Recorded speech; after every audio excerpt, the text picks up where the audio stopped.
If you want to start mapping your customer journey, where do you start from? What are the mistakes to avoid and how to get internal alignment for journey mapping? Jennifer Peters, customer success leader specializing in early stage startups, has all the answers. Join us for a mini masterclass on mapping customer journey. So let's get into it.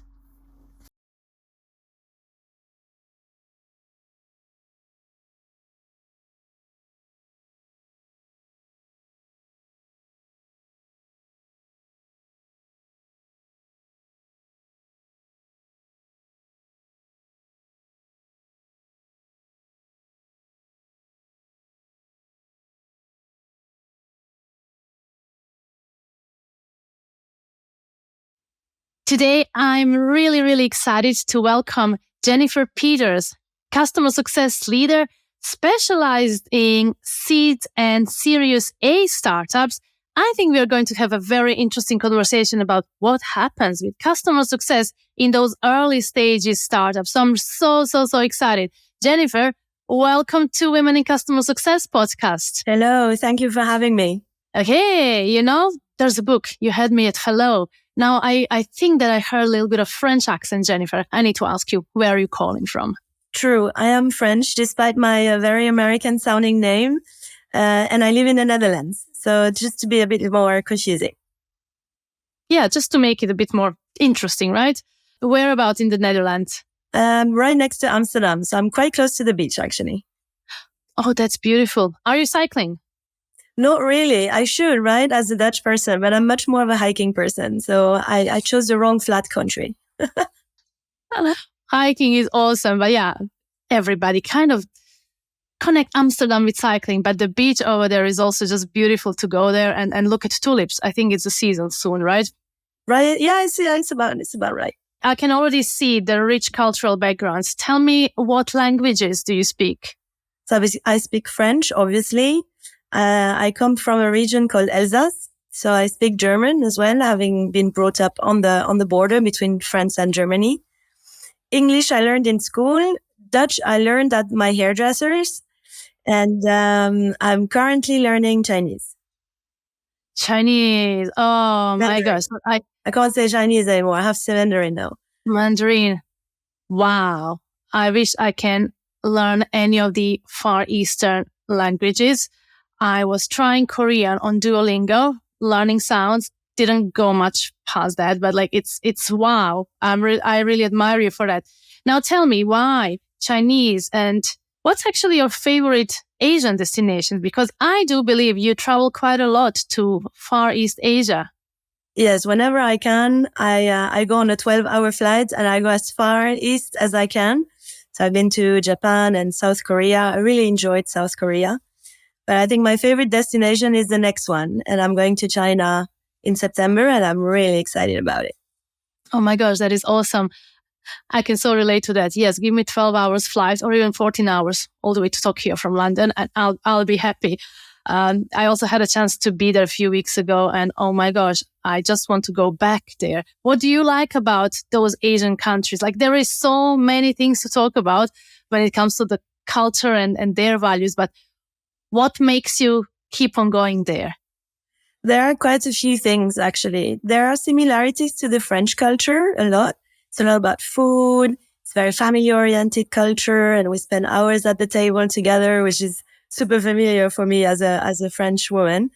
But there is also this really rich and old culture and millennials of heritage, and that's to be respected. And when you go there and you see temples that have been standing there forever, you feel very, very small on the grand scheme of history. And I kind of have a lot of respect for that. I like that really humbling approach. Yeah, you feel small in front of such a long history. Although coming from Europe, there is such a long historical heritage here as well. But thank you for sharing that. Let's go back into Europe and your background. I'm interested to know, what was your career background and how did you end up in customer success? Well, I don't know what I would have done if I had not ended in customer success. Let's put it that way. Oh, this sounds interesting. I wonder now, where could we go with that question? Like, what would you do differently? It's a bit of an adventure. I hopped on the wagon almost as soon as it arrived in Europe 15 years ago, and I joined right after that. So there were maybe 5 people in all of the Netherlands region that I knew that worked in customer success when I started. But I really struggled finding my spot in the company. I have a sales degree originally, knowing that I didn't really want to do sales.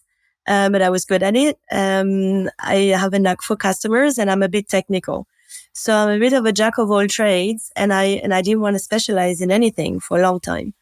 And I joined this company under client operations. And one day our CEO said, "You are all customer success now." And then he left. And and we had to figure it out. And we were 5 people, and we looked at each other and said, "Let's do some research." And this is where we found the ancestors, the Gainsights and the Salesforce and what the US was doing. And then we tried to adapt it to a more complex and diverse European market where you deal with 10 countries and not necessarily the one customer persona. So yeah, we figured it out on our own back then. Yeah, that sounds like very interesting strategy. Enter the room. Hello, people. Now you're called customer success. Bye. That's startup life, right? Hi, I'm going. That's it. But I can see how much growth did it bring for the whole team, because when you just have to figure out all by yourselves, we almost been given so much trust, right? Because that was it. This is your new title, your new department. Do whatever it takes, whatever is good and worth doing. In a way, sign me up for that, right? You don't have constrictions of what to do. I mean, that was amazing. We had carte blanche to try anything we wanted. The first QBR format was really out there. And the funny thing is we were CSMs to customer experience professionals. Oh, good. So they knew what we were doing. So we had a lot of pressure to set an example on how it should be done. And so my early years in customer success, my learning curve was so steep.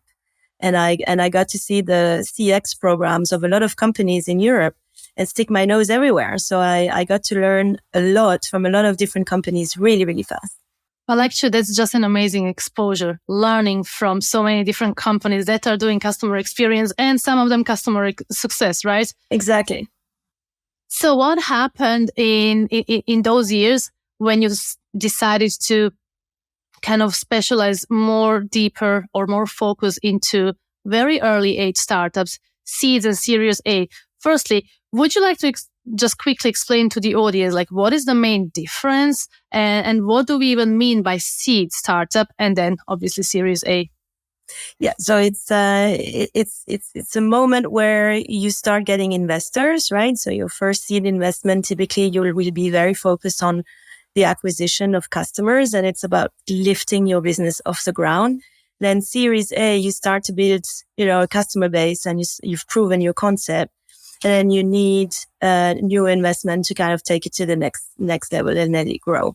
This is typically where your customer base reaches a size where customer success starts to make sense. And I enjoy coming in there because you have this blank canvas where you can just create. And it's much easier to create something new than to come in and to fix something that has gone potentially wrong, right? So that's my favorite part. So would you typically be the only or at least the first customer success professional in those companies? Because in those early stages, it's very likely they don't start hiring yet for the whole customer success team. It's very likely you are building the methodology out. Typically, there are 1 or 2 people who are onboarding customers. So it's a very small team. It's mainly focused on the onboarding and or implementation side of things, but not necessarily in terms of recurring revenue or recurring renewal yet, because the company is usually so young. So when that recurring renewal and recurring revenue component becomes a factor in the overall growth of the company, this is where I kind of come in. And typically, the teams are still quite small at that stage. How small? Like 1, 2 people or 5? The smallest was 1 that I got. One lady on morning. Well, that's what I typically get on fractional level. You have white canvas, You have no one else. Go and figure, which is really interesting. There are nice challengings with it. But it's very nice, as you said, they're typically onboarding professionals, right? Because in the very early stages of the companies, you want to make sure customers start adopting the product. And very likely onboarding is always almost going to be the first part of customer success team. And then comes everything else. So probably a year later, the company is realizing, oh, now we had our first renewals. Now we should start focusing on it a bit more. Okay. So this is really good. What I would like us to do next is speak about it. How do you say it in French? Gosh, you said it so nicely. Carte blanche or white canvas? Blanche, yeah. Carte blanche. Beautiful. Okay, customer journeys or mapping out customer journeys. So you are a CS leader in an early stage startup and you have white canvas to build everything from scratch to understand what is even the journey that we want our customers to take. How does it look like? And I can tell you, when somebody tells me to do it, I have to do it, obviously. But first thing is like, oh my gosh, again, how long is it going to last? Because this is very overwhelming task, or it could be. So I would like to hear some specialist advice from you. Where do you start from? And what is your methodology of building or mapping out a customer journey? Yeah, customer journey. I think that's the first thing you should do. So whenever I come into a company, whether it's a blank canvas or there is an existing team, I will always go through a customer journey mapping exercise. And yes, it can take months if you want to have a finished product, but there are various milestones that you have in between. And especially when you start in startups, the customer journey is not super complex yet, right? And you can build up on top of it over time.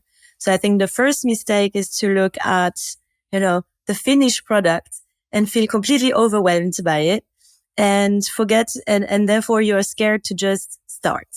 And the way I like to start is to bring various people into one room and to have it as a workshop. And in that room, there is typically team leaders or directors of various disciplines. So there is marketing, sales, support, products.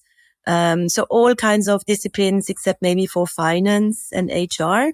But anything that has more or less relation to the customer will be represented in that room. And then we go chronologically from a customer's point of view. And we start with the customer's perspective. And we're like, okay, chronologically, how did they find us? How do we engage with them? How do they buy? What do they want to feel during the onboarding? And we go chronologically only from a customer's point of view. And we go back and take the same chronology and say, what are we doing to cater to all of these things that the customer is feeling and needing and wanting during that journey? And then you have what you are currently doing. And then you start identifying gaps, or during the workshop, there are conversations. Yeah, we're doing this, but it's not really working. So you have something that is broken, or, we're not actually doing this at all. So you have to start it. And it doesn't matter if you have a blank canvas or if you have an existing customer journey, you can always run that exercise. You just have to get out of the day to day and get into that one room with the right people. So don't do it just in customer success. Do it with the product, with support. They talk to a lot more customers every day than the customer success team does anyway, just from sheer volumes of tickets, which are usually bigger than any interaction CSMs will have. But also the sales team, which is a big component of the journey, because everything you have arriving post-sales has had interactions with marketing and sales in the pre-sales process. So you want to have them there. And the customer journey doesn't really start at purchase, right? It starts before that. It starts the first moment your customer has met you in whatever shape or form. So you need to have those disciplines into that workshop as well to kind of build it out. And when you have your interactions, then you build your processes. How do you measure the effectiveness? Then you build your KPIs. And then who do we need to make it happen in that phase of the customer journey? and then you map out the disciplines that are involved in that particular moment, and then you have your work groups. So, and then it becomes much more and more complex, and then you can separate the teams and work, in more details. I like how we are taking almost approach of two swim lanes. So one is the actual workshop of journey mapping physically in the room on the whiteboard with all of those stakeholders, and another one is what do you even do? What do you include in that journey mapping? So let's talk a bit about those logistics, which is incredibly important. Like, obviously, if you can have people in person in the same room doing the exercise, that is the best thing ever. It's awesome. But people get very busy. And obviously you need to make a case internally that we have to do it. So how do you even make that workshop not to take too much time from those people? How do you make it so efficient? And how many of those days or workshops would be enough for at least MVP to have something to get you started and then build on it later on? So I think the shortest of those workshops that I've run was with a very small group of 6 people. And I think we did it in about 2 hours. And I think the biggest group that we had was about 25 people, and it took us 3.5 hours. A lot of Post-its, I can tell you that. If you can't be in the room, they have tools like Miro and, collaboration tools where you can just move things around and put your virtual Post-its somewhere. And you can also do it like this. It's just a bit more tiring because people are sitting at the desk looking at that screen for many, many hours. So if you can do it in person, it's a lot better. And if you can mix people together, so don't have 6 people of customer success and 2 sales, but really have an even population and foster conversations around those Post-its. And typically this is where the goal comes as well, and the understanding of each other's pain points comes through that workshop as well, when they start seeing the bigger picture on where they fit into that journey. So as a facilitator of those workshops, what are your main questions? Or do you have one main question for each swim lane, for each department? Where do customers find you here? How do they feel? What do you want them to do? Like, what are those guiding questions? How do you even create it or facilitate such an important conversation? Why am I asking? Because even 3 hours, even if you have 4 people for 4 hours in the room, I mean, it's great if after 4 hours you can come up with something that is an amazing starting point for all the other work. But you want to really utilize the time and make sure it's as efficient as possible and that people can contribute the most. What are your tips for facilitating those sessions? I'm sure many of the listeners have found themselves in those situations or are about to facilitate one of those sessions. So what would be the tips you would give them? So I think that the important bit is to provide the structure. And what I like to do is to function with some sort of table. And it can be a virtual table that you just build on a window or a wall or whiteboard. It doesn't matter. At the horizontal header are the customer's journey phases. And typically marketing will have an idea of what those phases are, right? And they will have like an awareness phase and an education phase.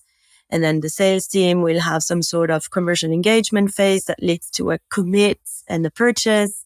And then you have, onboarding, adoption, and then recurring impact, right? So this is a very broad, generic, very classic customer journey phases. The way you facilitate it is in those lines in the table, the vertical headers. And for this, I always start with the customer. And I think it's really important to start from there so that people get outside of their KPIs and their day-to-day and what they are already doing and really put themselves in the shoes of the customer or the persona that they are actually working with. And for this, there are a few things. The first question is, what is the customer doing?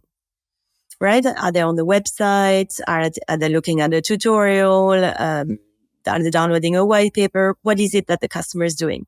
The second is, what is the customer wanting? So is it information? Is it support? Is it finding peers? What is it that they want? And then the third one is, how do we want them to feel when they are doing what they are doing, where they are doing it? So is it supposed to be easy? Is it supposed to be detailed? Is it supposed to be fast? What is it how do we want them to feel? What is the experience that we want them to have? And then you need a break. So after you've done all of this, typically everybody has a break, gets out of the room, conversations go, grab a cup of coffee, and then we go back and then we come back into the company. And this is where you have a look at what are the touch points that the customer goes through when he's doing what he's doing. What are we providing? Is it an online academy? Is it a support hotline? Is it, a portal, a community? What are the touch points that are there? Once you have those touch points, how do we organize activities so that those touch points are met? So if you need an online academy, that means that somebody has an online academy, creates that online academy, maintains that online academy, promotes it. There are a few things that go around that touch point, that online academy. So these are all a bunch of processes and things that function internally so that academy exists and provides the experience and the what and the why that the customer wanted before. So it all comes down and it all relates. And then you need the people to make it happen. And this is where you're going to sign up your team or your discipline to make sure that you are performing and delivering. And the last component is you need to measure, right? If you don't know if you're doing the right thing, if you're not measuring it, and together you can then find KPIs. And that creates a lot of alignment when you have 7 disciplines in the same room agreeing on 3 or 4 KPIs that are going to make that phase of the customer journey successful and indicative of their performance. So that's why I love to start with a workshop. That is just awesome. So many nudges of wisdom. This is a mini masterclass of how to actually run a journey mapping, which is wonderful. And that was an exercise that, team leaders, departmental leaders do in isolation of everybody else. You do it in the room. When does it happen? Or does it happen? Would you take that journey in some shape or form to your customers to validate whether you capture it right? How do they feel in those stages? Or what else would they like to see? What do you do next? So this is where you need to differentiate between a blank canvas and an existing journey that you're trying to approve, right? So blank canvas, you don't really have any reference points. You don't even have a lot of customers, right? But you do have a few advocates where you can measure or get an idea of the effectiveness of what is currently happening. And then when you build it, then you immediately measure it, and then you have an idea if it has any impact on your business at all, right? Before, after. Very easy, because before there was nothing and after there is something. So that's the easy part. The complicated part is when you have existing processes and an existing journey in place, and now you have this brand new journey that you've just mapped with all your colleagues, and it might not correspond to what's happening today. And you might be very far. That's just a beautiful, future state, how we feel and think it should happen, but then we are far from reality. Exactly. So the thing is, you're already measuring a bunch of things in the customer journey at that point, if it's already in place.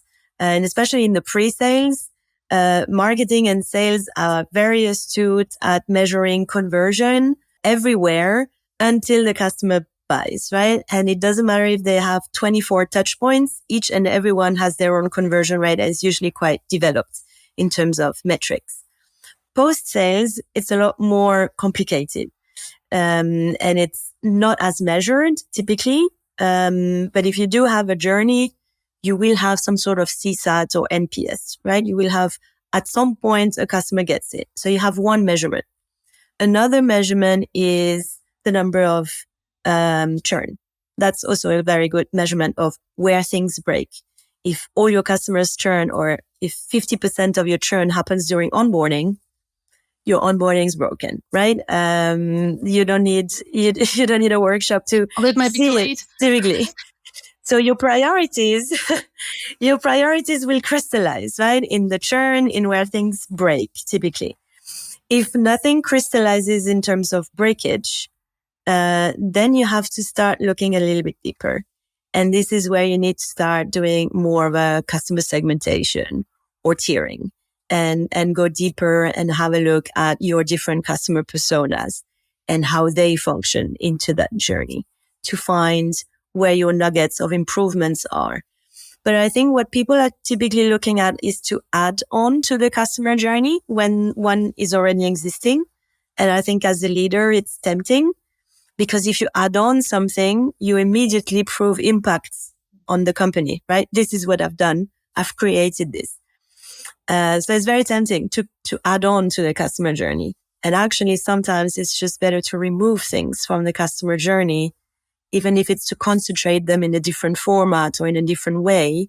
I think people are very reluctant to remove things from the customer journey to do optimization. And I think this is important now. Let's thinking, this is very interesting. So you're tapping almost into human behaviors and psychology. When leaders are employed to do the work and map the journey, they need to prove that to their boss, yeah, such a good job that you hired me. You see what I did? I added this. 2 months after, this is the result. Perfect, right? And you're saying it's tempting, but try not to do it. Try to avoid it because simplicity is better. Why is that so? Why simplicity is better? I mean, I would think it's obvious, and also for customers, yes, just try to make it always as easy as possible, as short as easy. That would be my philosophy. But what have you seen? Like, what is the actual impact of removing things and making things simpler rather than us thinking that we need to keep on adding things for customers? So I'll give you an example I think is telling something that I've seen, right? So it's a SaaS platform, and during onboarding, there's a sequence of emails that comes to you to tell you that's supposedly supposed to onboard you onto the system, right? So I sign up as a trial and I get those emails, and it tells me why I should set up the system and what I'm going to achieve with the system, and a lot of the why and the how.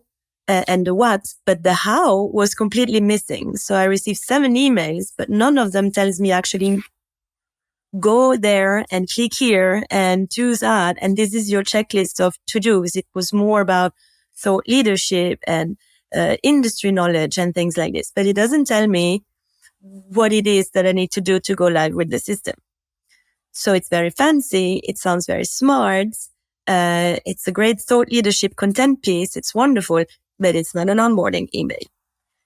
Removing it is very scary because if you remove it, you suddenly don't have any onboarding at all, right?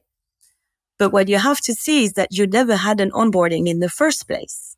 You just called it onboarding. You just call that email onboarding. In that moment. So if you move that content and you put it in white papers that your customers can use and your sales team can use as enablement as well, and you start building an onboarding that is actually going to onboard your customers, then you will have removed the entire onboarding, but you will have created an onboarding. So net, you still have an onboarding, but the quality and the impact of that onboarding looks completely different because your conversion rates and your successful onboarding and your time to value goes down, and then you have metrics to measure impact. I really love that example. It's not even that much about just removing things. Nothing needs to happen random, but really looking properly into how is it at the moment. And then when you realize, oh, sorry, it's not actually onboarding. It's completely something else.